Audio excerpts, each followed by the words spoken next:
अस्सलाम वालेकुम। Programme night addition में हम आपको खुशामदीद कहते हैं। नाज़रीन, वक्त कम है, मुकाबला सख्त होता जा रहा है। ऐसे में ज़राए से बड़ी खबर ये सामने आ रही है कि IMF और पाकिस्तान के दरमियान खासे अरसे से पेंडिंग मुआहिदा, इस पर बहुत जल्द ब्रेक थ्रू होने जा रहा है, जिसके बाद ख़जाने पर डॉलर्स की बरसात होने के रोशन इम्कानात हैं, क्योंकि IMF प्रोग्राम ख़त्म होने में सिर्फ एक हफ़्ता बाकी रह गया है। IMF के साथ पाकिस्तान का 6.7 अरब डॉलर्स का जारी प्रोग्राम 30 जून को मुकम्मल होने जा रहा है। पाकिस्तान की कोशिश है कि किसी तरह IMF को राज़ी कर लिया जाए ताकि कौमी ख़जाने में पेंडिंग किस्त के 1 अरब 20 करोड़ डॉलर आ सकें। लेकिन ये कैसे मुमकिन होगा जबकि IMF ने हालिया बजट पर ही खुश नहीं और इसे तब्दील करने की शराइत भी लगा चुका था। आज कौमी असम्बली में वज़ीर ख़जाना इसहाक़ डार साहब ने यह बताया कि IMF टीम के साथ मुज़ाकरात के बाद बजट में ज़रूरी तब्दीलियाँ करते हुए टैक्स नेट को बढ़ाया है। एक्सटर्नल फिनेंसिंग कम होने की वजह से 215 अरब रुपए के नए टैक्स लगाने जा रहे हैं।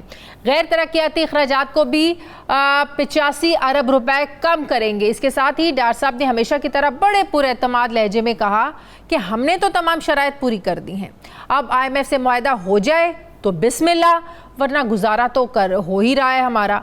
क्या कहा डार साहब ने, ज़रा देखिए।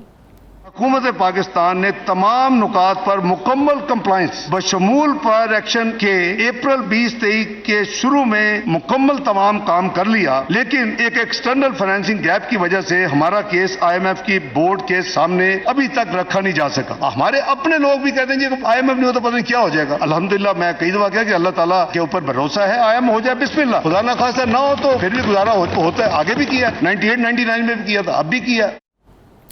तो नाज़रीन, बजट इस्लाहात के साथ पाकिस्तान ने आलमी मालियाती इदारे की एक और शर्त पूरी करते हुए एलसीज भी खोल दी हैं, यानी इंपोर्ट्स खुलने जा रही हैं। इंपोर्ट्स पर जो लगी पाबंदियां हैं उनको हटाया जा रहा है, बल्कि हटा दिया गया है। स्टेट बैंक ने प्राइवेट बैंक्स को पोर्ट्स पर फंसे 6000 से ज़ायद कंटेनर्स की क्लियरेंस के लिए ज़र मुबादला का गो हेड दे दिया है।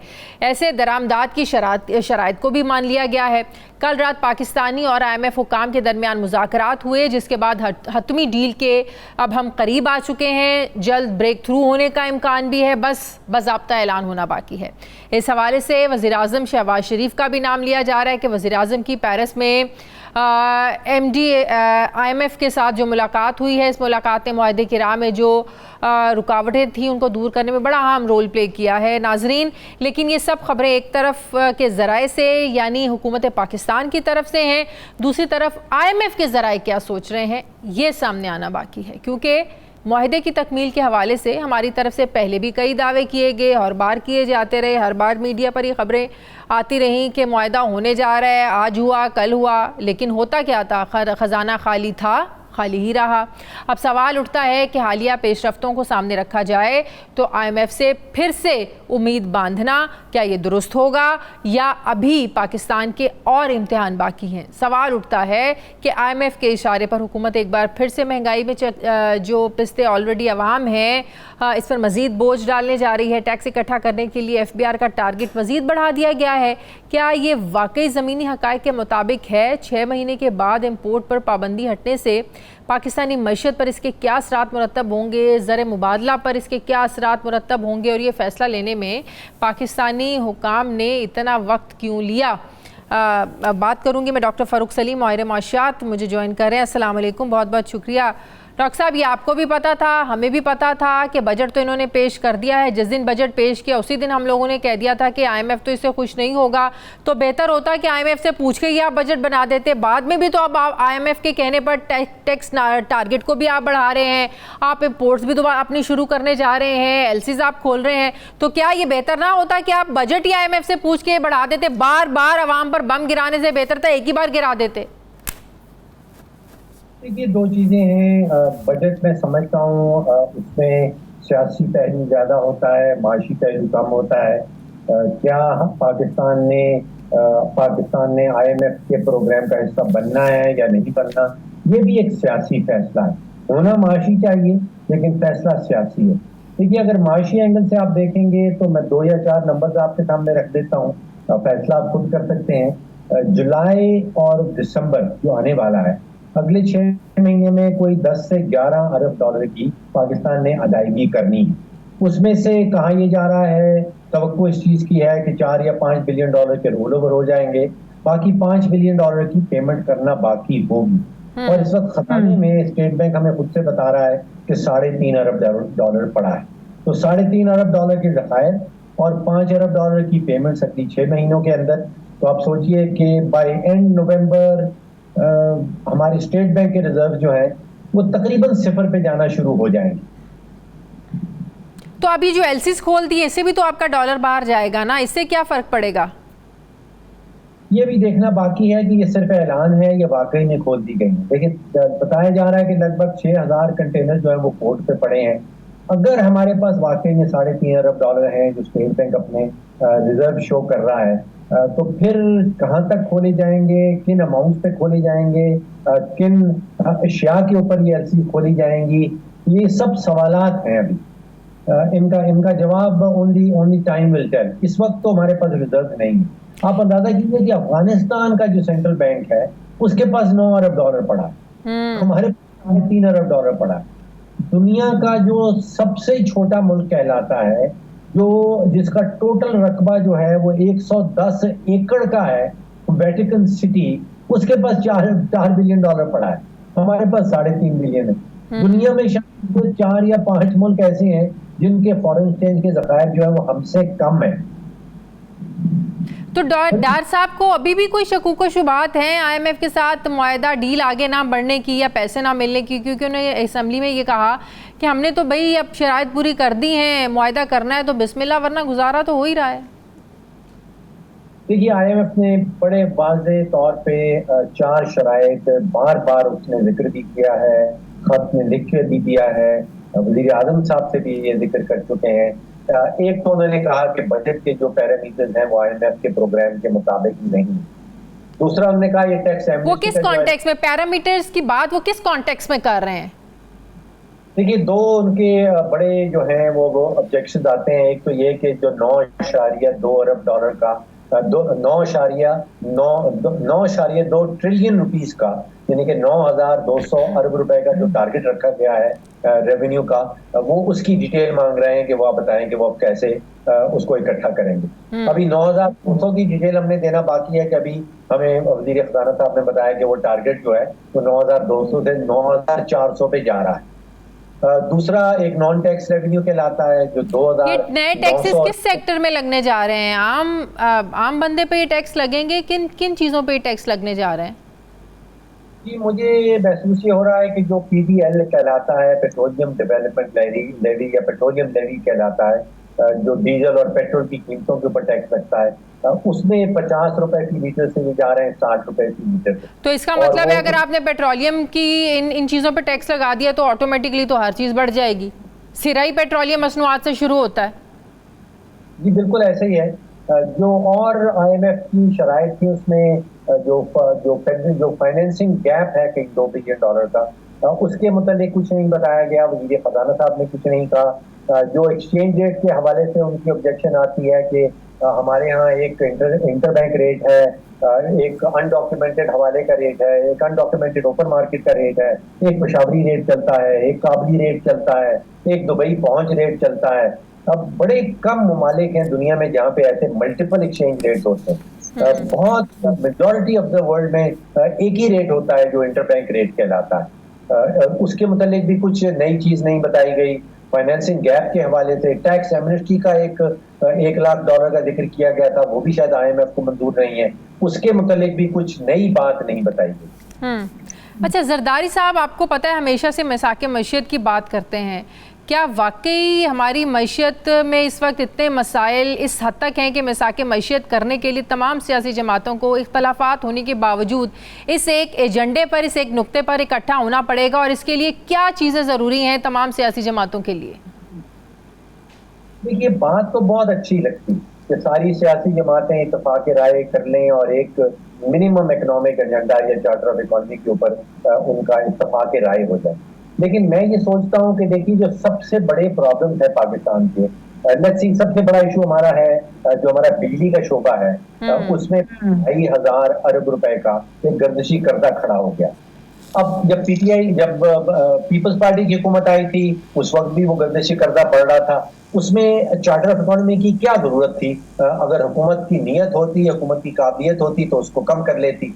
फिर पीएमएलएन की हुकूमत आई, उस दौरान भी ये बढ़ता रहा। पीटीआई की हुकूमत आई, उस दौरान भी ये बड़ी तेजी से बढ़ता रहा। अब पीडीएम की हुकूमत को 14-15 महीने हो गए, बड़ी तेजी से बढ़ रहा है। जो प्रॉब्लम्स हैं मुल्क के बड़े बड़े, उसके लिए मैं नहीं समझता हूं कि कोई चार्टर ऑफ इकोनॉमी की जरूरत है। अगर हुकूमत चाहे। अब 18वीं तरमीम के बाद आपने सूबों को इतना बाख्तियार बना दिया, वो हर चीज में इतने इंडिपेंडेंट हैं, तो आप किस सूबे के पैसे, एक सूबे के आप पैसे कटेंगे, उसको कम करने की बात करेंगे तो दूसरा सूबा रौला डालना शुरू हो जाएगा। तो 18वीं तरमीम के बाद चीजें बहुत ज्यादा कॉम्प्लिकेटेड है। जी, ये दुरुस्त बात है। 18वीं तरमीम के बाद तो मैं सोच रहा हूँ, अगर मैथ का आप हिसाब करें तो विफाकी हुकूमत तो आपको एक हकीकी अदाद शुमार के ऊपर बेस्ड एक बजट बना ही नहीं सकती। हाँ। कि दो जुमलात मेरे ज़हन में आते हैं जो वजीर खजाना साहब ने बजट स्पीच के दौरान किए। उन्होंने पहला जुमला कहा कि सूबों को बांटने के बाद विफाक के पास 6,887 अरब रुपया बचे, और उसके कोई 1-1.5 मिनट के बाद उन्होंने एक और जुमला कहा, और उसमें यह कहा कि विफाकी हुकूमत ने 7,303 अरब रुपए की पेमेंट करनी है सूद की मद में। सूबों के बाद पैसा आपके पास 6,887 अरब बचा। हाँ। तो आप 7,300 की पेमेंट कैसे कर सकते हैं? आप वो पेमेंट करेंगे, वो करेंगे, और बाकी खर्चे कैसे चलाएंगे आप फिर? जी, यही उन्होंने बजट की स्पीच अगर आप सुने तो उसमें यही कहा, हुकूमत की जेब खाली है, लेकिन ऐलान किया गया कि 761 अरब रुपए की जो है वो पेंशन दी जाएगी। जेब खाली है, फिर बताया गया कि 1800 अरब का डिफेंस का खर्चा होगा। जेब खाली है, फिर उसके बाद बताया जाता है कि 1400 अरब की जो है वो सब्सिडीज दी जाएंगी। जेब ऑलरेडी खाली है और बताया जाता है बजट के अंदर के 1000 अरब रुपए की ग्रांट्स दी जाएंगी। 7,000 और कोई 751 अरब रुपए की जो है वो running of the civil government होगी। तो सूबों को देने के बाद तो पैसा कुछ बचता नहीं। तो 18वीं तरमीम जो है वो मैं नहीं समझता हूँ कि इसकी जो फाइनेंशियल क्लॉजेज हैं उसके बाद विफाकी हुकूमत का कारोबार चल सकता है। डॉक्टर साहब ये बताइएगा कि अब ये वाली किस्त के अगर पैसे मिल भी जाते हैं, उसके बाद आपको पता है 12 अगस्त को इस असम्बली की मुद्दत पूरी हो रही है, निगरान सेटअप आ जाएगा। निगरान सेटअप के हाथ में तो नहीं होता कि ऐसे इदारों से मुआहदे करे या रद्दोबदल करे या IMF के वो पाबंद हों उनकी शराइत मानने के, तो कितना मुश्किल हो जाएगा अगर ये पैसे नहीं मिलते हमें। देखिए, जून की 30 तारीख रवा माली साल जो है वो खत्म हो जाएगा। लगभग $900 मिलियन की पेमेंट है जो जून की बकाया रह गई। उसमें मैं नहीं समझता हूँ कि हुकूमत को कोई प्रॉब्लम होगी। प्रॉब्लम शुरू होगा जो अगला माली साल जब आएगा, उसमें जब तक कोई इमरजेंसी किस्म की फौरी फंडिंग नहीं होती, कोई इमदाद नहीं खुलती, तो फिर आप सोचिए कि वो 6 महीने गुजारना जो है वो बड़ा ही मुश्किल हो जाएगा। जैसे मैंने पहले कहा कि वो नवंबर के महीने तक लगता ऐसे है कि सिफर हो जाएंगे ज़खायर जो स्टेट बैंक के पास पड़े हैं। बहुत बहुत शुक्रिया माहिर मौशियात डॉक्टर फ़ारूक सलीम साहब मेरे साथ थे। मुझे ब्रेक लेनी है नाज़रीन, वापस आते हैं वक्फे के बाद।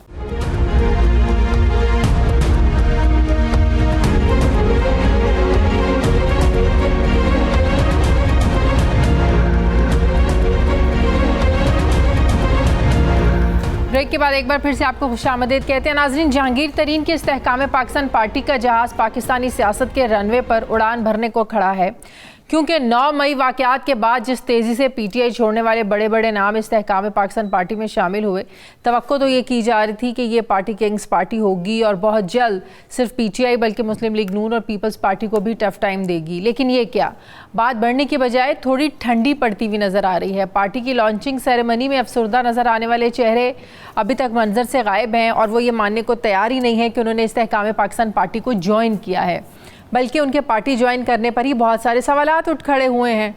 इसके साथ ही अपनी नई जमात को इस्तेहकाम दिए बगैर ही अभी तक जहांगीर तरीन लंदन में हैं। इस पर बड़े सवालात उठ रहे हैं कि इनका एजेंडा सिर्फ अपना मेडिकल ट्रीटमेंट है या कुछ और सियासी मामलात भी हैं, क्योंकि अभी तक ना नवाज शरीफ से मुलाकात की कोई कहानी सामने आई है और ना ही सीट एडजस्टमेंट के हवाले से कोई बातचीत सामने आ रही है।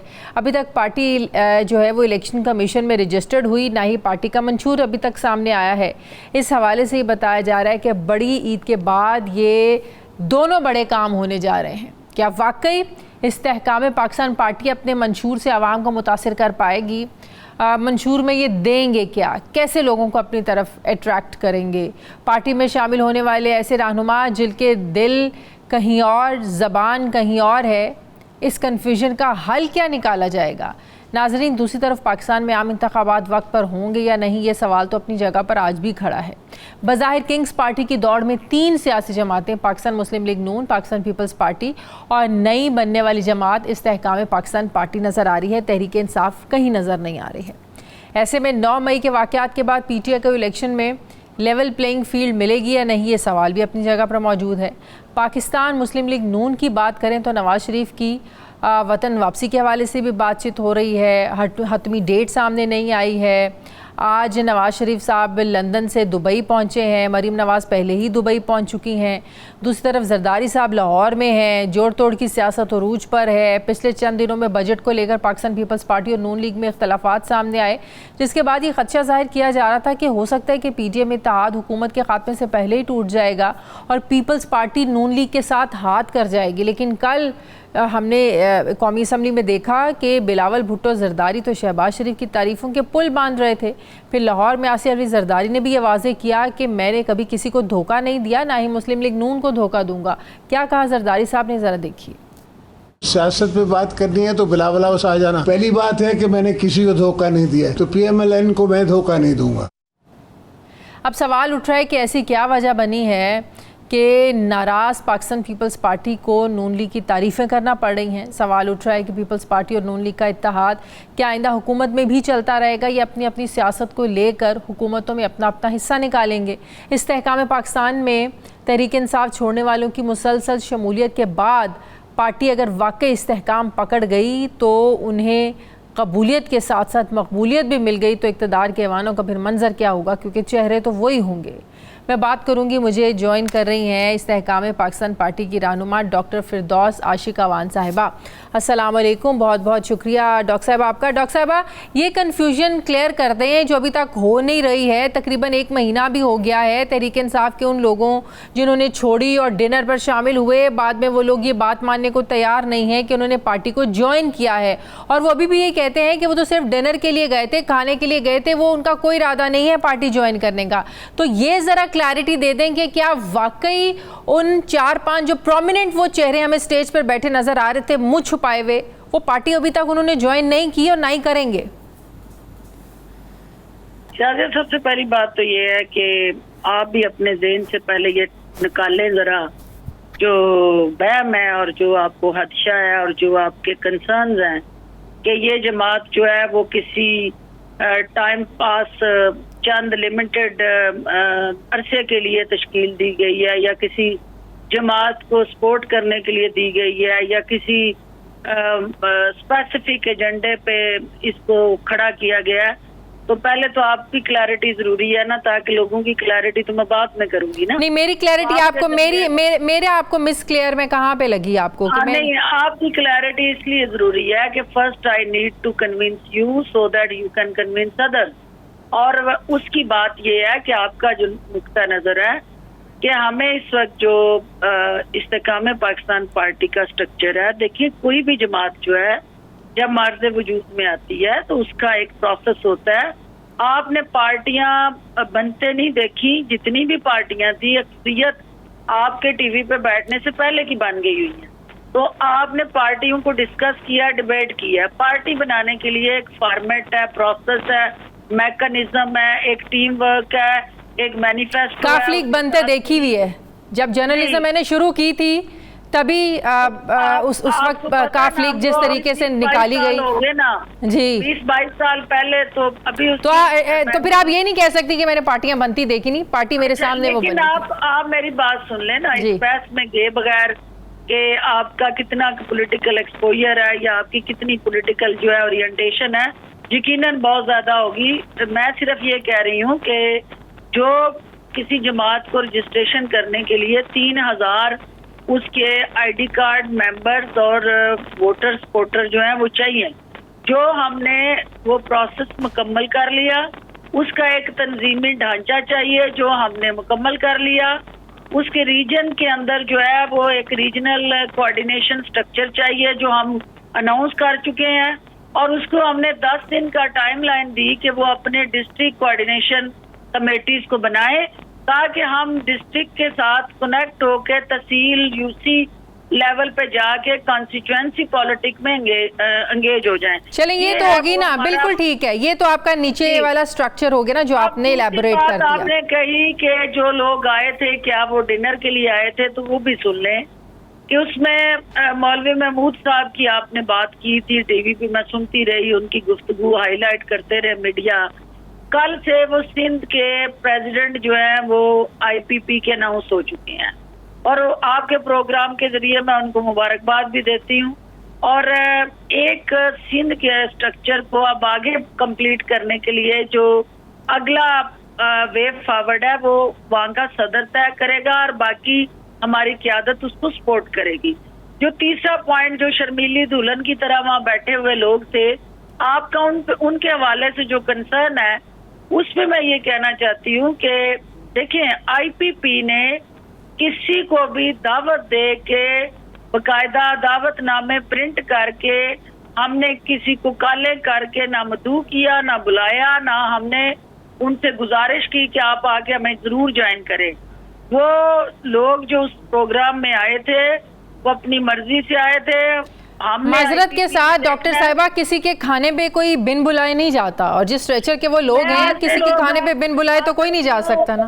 मैं आपको ऐसे लोग गिनवा सकती हूँ जो बिन बुलाए आए थे, मैं गिनवा सकती हूँ। प्रोमिनेंट चेहरे बता दें जरा, प्रोमिनेंट चेहरे बता दें। फोरम नहीं है ना, कुछ लोगों को अपने ECL से नाम निकलवाने हैं तो वो हमारा कंधा इस्तेमाल करना चाहते हैं। कुछ लोगों को केसेस में अपने रिलीफ लेने के लिए कुछ सपोर्ट चाहिए, तो IPP की बड़ी क्लियर पॉलिसी है कि हमने कोई ऐसा शख्स जो 9 मई के किसी भी उस अलमनाक थाने के अंदर कोई मरकजी किरदार है, जिसने कहीं इंस्टिगेट की है, जिसने वहाँ पे वो अवाम को वर्गलाने में, गुमराह करने में कोई किरदार अदा किया है, तो हमारी पार्टी के अंदर उसको लेने से पहले बहुत एक वसी डिस्कशन और कंसल्टेशन चाहिए, और किसी के लिए भी हमारा सॉफ्ट कॉर्नर ऐसे बंदे के लिए नहीं। तो आप ये कह रही हैं कि बहुत से लोग इसलिए आपकी पार्टी की तरफ लपके दौड़े या आए या कोशिश की कि इसलिए शामिल हो जाएं कि नंबर 1 उनके नाम ECL से निकल जाएं, नंबर 2 जो केसेस उन पर बने हैं वो खत्म हो जाएं।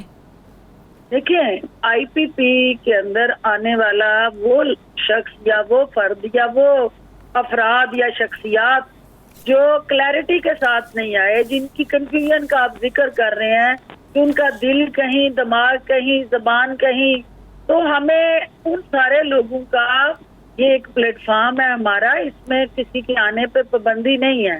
लेकिन किसी भी शख्स को जब आप किसी कॉन्स्टिट्यूएंसी पॉलिटिक्स में एंगेज करते हैं, IPP ने सिर्फ उन्हीं लोगों का बोझ और बैगेज उठाना है जिनको हमने आगे कॉन्स्टिट्यूएंसी पॉलिटिक्स में एंगेज करना है। डॉक्टर साहब, वैसे एक बात बताएं, आप लोगों के पास क्या अथॉरिटी है? आप इतने वसूख से कह रही हैं कि लोग आए ECL से नाम निकलवाने के लिए, केसेस खत्म करवाने के लिए, आप लोगों के पास ऐसी क्या अथॉरिटी है कि लोग ये सोच कर आए या इस कॉन्फिडेंस के साथ आए कि हम आप लोगों की जमात को ज्वाइन करेंगे तो ECL से नाम भी निकल जाएंगे और केसेस भी खत्म हो जाएंगे? 9 मई के साने के बाद PTI जो है वो बाइस से शर्मिंदगी, किस्सा माजी और इबरत का जो निशान बन गई ना। तो जो सियासी लोग हैं, जो सियासी अखाड़े के खिलाड़ी हैं, उनको अपना पंजा आजमाई के लिए कोई ना कोई अखाड़ा चाहिए ना, कोई ना कोई प्लेटफॉर्म चाहिए जहाँ पे वो अपनी फेस वैल्यू को कैश करा सकें, जहाँ वो अपनी फेस वैल्यू को एडजस्ट कर सकें और अपनी पजीराई जो है उसको टेस्ट कर सकें। तो इसलिए हर वो शख्स जो हमारे पास आया या आएगा, हमने ये बड़ा सोच समझ के ये फैसला करना है कि किस बंदे को किस पोजीशन और किस हैसियत में हमने अकोमोडेट करना है। आने पे कोई पाबंदी नहीं है, लेकिन आगे उनकी एडजस्टमेंट जो है किस तरह करनी है, ये तो हमारा हक है ना कि हम वो छाननी फेर लें जरा।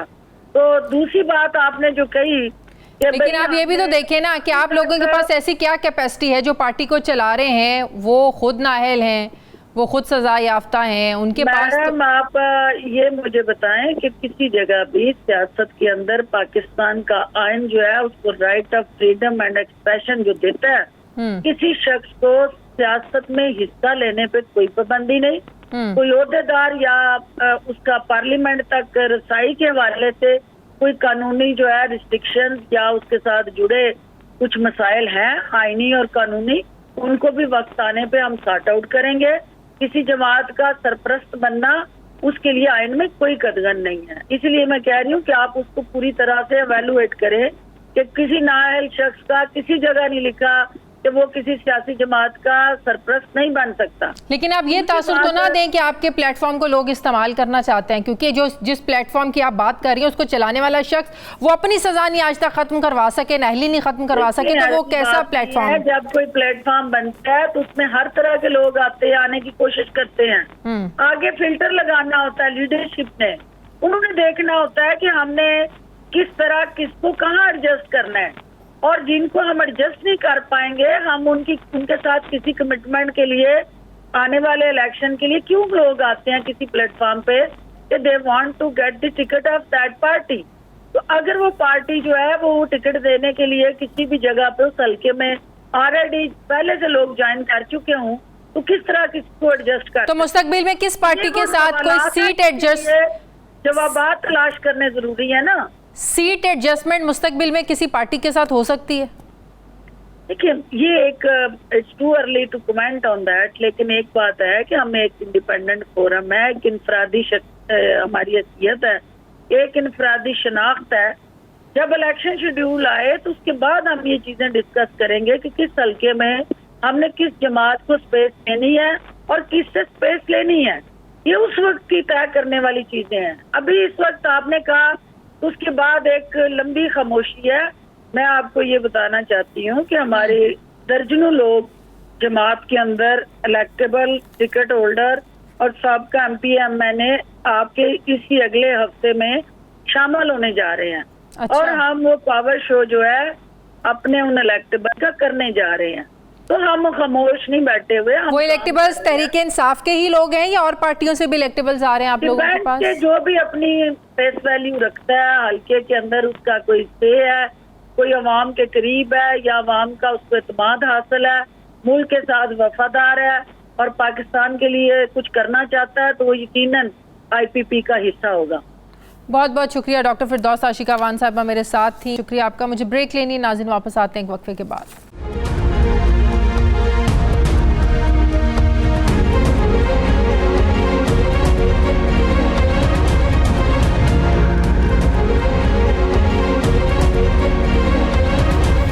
ब्रेक के बाद एक बार फिर से आपको खुशामदीद कहते हैं। मुझे ज्वाइन कर रहे हैं वज़ीर आज़म के कोऑर्डिनेटर बराए इंडस्ट्रीज़ एंड कॉमर्स राना एहसान अफजल साहब। अस्सलाम वालेकुम, बहुत बहुत शुक्रिया राना साहब आपका। राना साहब 4 दिन पहले तक धमकी लगा रहे थे बिलावल भुट्टो साहब कि हम बजट में वोट नहीं देंगे, हमारे इख्तलाफात हैं, हमारे मुतालिबात को पूरा नहीं किया गया, लेकिन कल वो वज़ीर आज़म की तारीफ़ों के पुल बांध रहे थे। तो क्या आप लोगों ने पीपल्स पार्टी के जो तहफ़्फ़ुज़ात थे बजट को लेकर, उनके कंसर्न्स, उनको दूर कर दिया है?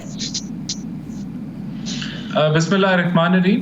देखिए, मैं तो समझता हूँ तब भी जब उन्होंने बयान दिया वो देना बनता नहीं था। वो खुद काबीना के हिस्से में हैं और वज़ीर आज़म साहब तो अपने कोalition पार्टनर्स को हर वक्त मिलने के लिए और उनके मसाइल सुनने के लिए तैयार होते हैं। उन्होंने वो जो स्टेटमेंट दी, जाहिर सी बात है उनके जो कंसर्न्स थे उनको दूर किया गया, और पहले भी जब बजट बनाया गया था तो उनकी मुशावरत से बनाया गया था। तो नहीं, उस दिन तो कैटेगोरिकली उन्होंने कहा कि हमसे तो किसी चीज़ पे मशवरा ही नहीं किया गया। देखें, बजट, मैं आपको ये भी बताऊं कि बजट पेश असेंबली में पेश होने से पहले काबीना में पेश किया गया और काबीना के वो सारे जो पीपल्स पार्टी के मिनिस्टर्स हैं वो मौजूद थे। तो ऐसा कहना तो उस वक्त जब कैबिनेट में पेश किया गया उस वक्त किसी ने कोई कंसर्न शो नहीं किए, कोई एतराज नहीं उठाया, कोई तहफ़्फ़ुज़ात अपने नहीं बताए? बिल्कुल बिल्कुल, वहां तो जो लोगों ने इनपुट दी उसको जो है वो नोट किया गया। और देखें, ये वैसे भी जब बजट असेंबली में पेश किया जाता है उसके बाद जो गवर्नमेंट के साइड के भी जो मेंबर्स होते हैं वो भी अपने बजट के ऊपर जो उनके पॉइंट होते हैं, जो तनकीद होती है, वो असेंबली में करते हैं। और फिर ये बजट डिबेट का मकसद ही यही होता है कि इस सिलसिले के बाद फिर उनकी इनपुट के साथ बजट को फाइनलाइज किया जाए। तो मैं समझता हूँ वो तनकीद जो थी पब्लिक एरिना में तो नामुनासिब थी, लेकिन जो भी उनके इश्यूज थे वो रिजॉल्व हो गए। लेकिन क्या ये बात दुरुस्त है कि बिलावल बजट मीटिंग से ही उठ के चले गए थे? देखिए, मैं नहीं समझता कि वो बजट में कोई अपनी नाराजगी की वजह से उठ के गए होंगे। वैसे उठ के गए होंगे तो वो अलग बात है, लेकिन नहीं, कोई ऐसा कंसर्न नहीं था कि उनको बजट पसंद नहीं आया इसलिए उठ के चले गए, ऐसी कोई बात नहीं। ये बात तो वैसे नून लीग के सिर्फ इत्तेहादी नहीं, नून लीग के अपने जो वुज़रा रहे हैं, आप मुफ्ता इस्माइल साहब के कंसर्न्स देख लें, आप शाहिद खाकान अब्बासी साहब की नाराज़गियाँ देख लें, ये इल्ज़ामात हमेशा आप लोगों पर लगते रहे हैं कि आप लोगों को, चाहे वो पार्टी के लोग हैं या इत्तेहादी, उनको साथ लेकर नहीं चलते। तो ये कंसर्न सिर्फ पहली बार कोई नहीं लगे आप लोगों पर, ये इल्ज़ामात लगते रहे हैं? नहीं, देखिए, बजट जब दिया जाता है तो उसमें फाइनेंस डिवीजन का एक रोल होता है, फिर बजट के ऊपर सबकी इनपुट ली जाती है। असेंबली में पूरी बजट डिबेट 2 हफ्ते पिछले चलती रही है, हर बंदे ने बजट के ऊपर अपनी कमेंट की, चाहे वो हमारे PMLN के मेंबर्स थे, पीपल्स पार्टी के थे और दूसरी दीगर जमातों के थे। फिर सबकी इनपुट को जो है वो देखा जाता है और जो चीज़ें एडजस्ट की जा सकती हैं वो कर ली जाती हैं। बहुत सारी चीज़ों को जो है वो कंसिडर कर लिया जाता है, जो नामुमकिन हो वो फिर नहीं की जाती। देखें, बजट के अंदर फिर दूसरे कंस्ट्रेंट्स भी थे। आपने जो है IMF के साथ नंबर शेयर किए और अब तो अल्हम्दुलिल्लाह एक अच्छी खबर है कि हम 9th रिव्यू इंशाल्लाह ताला 30 जून से पहले हम पुरुमीद हैं कि वो मुकम्मल हो जाएगा। तो मैं समझता हूँ बजट के ऊपर तो एक डिबेट होती है और सबसे जो इनपुट ली जाती है सबकी। लेकिन एक चीज़ समझ में नहीं आती ना, ये तो जब बजट आया था हम लोगों ने तभी कहा था कि IMF की जो कंसर्न्स हैं, अगर आप पहले मशवरा करके ही IMF के साथ बजट बना लेते तो दोबारा आप लोगों को रद्दोबदल की ज़रूरत ना पड़ती, जो आप लोगों ने की। अब आप लोग टैक्स नेट भी अपना बढ़ा रहे हैं, नए टैक्सेस भी लगा रहे हैं। IMF के कंसर्न्स के बाद आप लोगों ने सोचा कि हमें LCs खोलनी है, हमें दरामदात अपनी खोलनी है। तो ये चीज़ें अगर आप IMF से मशवरे के साथ बना देते तो ये मसाइल पैदा ना होते, ना इत्तेहादी नाराज़ होते और IMF से पैसे भी मिल गए होते। देखें, आज आपको दार साहब ने स्पीच में अपने कहा कि ये भी रिकमेंडेशन थी कि आप सैलरीज के ऊपर डबल टैक्सेशन कर दें, लेकिन उसको हमने मुस्तरद किया और हमने उसके अलावा जो है वो 215 अरब के मेजर्स दिए टैक्स नेट के ऊपर, जिसका बोझ आम आदमी पे नहीं पहुंचेगा। तो देखें, ये एक आज़ाद रियासत है आपकी। नहीं, जो टैक्स नेट बढ़ा रहे हैं इसका बोझ किस पर पड़ेगा? जो टैक्स बढ़ाए हैं आप लोगों ने, ये बोझ किस पर पड़ेगा? देखिए, मिसाल के तौर पे सुपर टैक्स की बात की गई कि वो उसका मुख्तलिफ मेजर्स जो उसकी डिटेल है वो जल्द आ जाएगी, लेकिन इसका बोझ आम आदमी पे नहीं पड़ेगा और इनकम टैक्स मेजर ज़्यादा हैं इसके अंदर। और इसका जो हायर इनकम क्लास है, जो हायर इनकम कॉरपोरेशंस हैं, उनके ऊपर इसका जो है वो लोड डाला जाएगा और आम आदमी पे नहीं डाला जाएगा। सही। अच्छा, अब ये कहा जा रहा है कि नवाज शरीफ साहब जो आज दुबई पहुंचे हैं वो सऊदी अरब भी जाएंगे। क्या ये इंडिकेशन है कि वो अब पाकिस्तान भी उनकी वापसी जल्द हो सकती है या हो जाएगी इलेक्शन से पहले, जो हमेशा एक मुतालबा करती रही हैं, या लेवल प्लेइंग फील्ड की बात करती रही हैं मरियम नवाज साहिबा? क्या आप जल्दी मतवक्के है नवाज शरीफ साहब की वापसी? देखें, ये हमारी तो सारी PMLN की ख्वाहिश है कि नवाज शरीफ साहब इलेक्शन कैंपेन को लीड करें और उससे हमारी पार्टी को बड़ा फ़ायदा पहुंचेगा, लेकिन इसके ऊपर कोई हतमी फैसला अभी तक नहीं हुआ, या अगर हुआ है तो वो अभी मंजरे आम पे नहीं आया कि वो कब उनकी वापसी होगी। लेकिन मुतवक्के है और होनी चाहिए है वापसी, क्योंकि जो उनके ऊपर जाली केस बनाए गए हैं वो ख़त्म होने चाहिए। वो एक बड़ी ज़्यादती थी कि पनामा से इकामा निकाला गया। साकिब निसार की कोर्ट ने एक एजेंडे के तहत जो है उनको वजारत उज़्मा उनसे छीनी। फिर खर्चे की भी तो ज्यादती होती है ना, प्राइम मिनिस्टर साहब काबीना को लेकर वहां पर जाते हैं ज़्यादा, वो भी तो खर्चा बचेगा ना, ये सबसे बड़ा कंसर्न है। नहीं, फैसले तो सारे वहीं होते हैं। नहीं, काबीना मेंबर्स एज मिनिस्टर्स कभी भी लंदन नहीं गए नवाज शरीफ साहब से मिलने के लिए सरकारी खर्चे के ऊपर। जब पार्टी की मीटिंग हुई, पार्टी की मीटिंग के अंदर पार्टी मेंबर्स गए, उसमें से कुछ फेडरल मिनिस्टर्स भी होंगे, लेकिन वो सरकारी हैसियत से नहीं गए, वो पार्टी मेंबर्स होने की हैसियत से गए और वो उनके ऊपर आज़ादी है कि वो ट्रैवल कर सकते हैं पार्टी मेंबर्स की हैसियत के अंदर। मकसद ये है कि सरकारी खर्चे पे ना जाएं और वो नहीं गए। इस्तेहकाम पाकिस्तान पार्टी से क्या आप लोगों को कोई ख़तरा है या उनसे सीट एडजस्टमेंट हो सकती है आप लोगों की?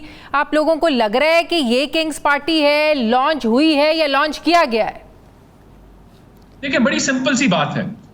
PMLN वर्सेस PTI था 9 मई से पहले। 9 मई के बाद PTI बिखर गई है पंजाब में, और PTI का जो वोट बैंक है या PTI का जो वोट बैंक है वो पीपल्स पार्टी इस्तेहकाम पाकिस्तान पार्टी के अंदर डिवाइड होगा। तो PMLN का वोट तो इंटैक्ट है, उसको कुछ नहीं हुआ। वोट अगर बिखरा है वो PTI का बिखरा है, और वो गया है तो कहां जाएगा? वो पीपल्स पार्टी में जाएगा या IPP में जाएगा? तो डेफिनेटली उसका बेनिफिट जो है वो PMLN नून लीग में नहीं आएगा। नहीं, देखें, नून लीग में तो अभी तक तो नहीं आया, और ना हमने कोशिश की कि हम उनके कैंडिडेट्स को या लीडर्स को जो है वो अपनी तरफ करें, क्योंकि हमारा तो हाउसफुल है।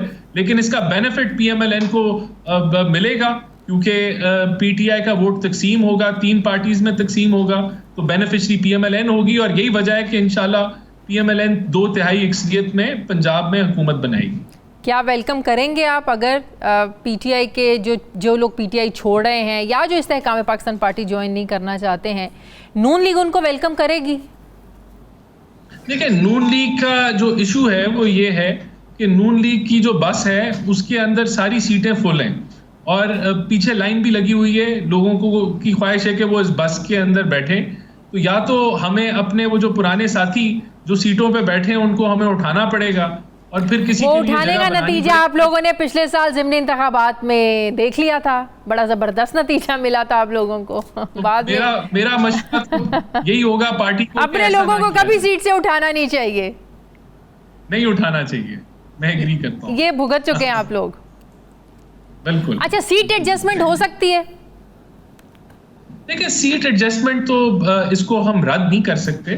सियासी मंजरनामे में सीट एडजस्टमेंट्स होती रहती है, लेकिन अभी इस तरह की कॉन्वर्सेशन या बातचीत किसी जमात से हमारी शुरू नहीं हुई। मैं समझता हूँ ये चीज़ें जब इलेक्शन की डेट्स अक्टूबर के लिए या अर्ली नवंबर के लिए अनाउंस होंगी इंशाल्लाह, तो फिर ये चीज़ें जो हैं ये मंजर आम पे ज़्यादा आएंगी कि क्या मुमकिनात पार्टनरशिप्स बन सकती हैं या नहीं बन सकती। लेकिन अभी इस वक्त मैं समझता हूँ इस चीज़ में कोई पहल नहीं है। बहुत बहुत शुक्रिया राना एहसान अफजल साहब, मेरे साथ थे। नाज़रीन, प्रोग्राम का वक्त खत्म हो गया। फीडबैक ज़रूर दें, अपना ख्याल रखें। मुझे इजाज़त दें। अल्लाह हाफ़िज़।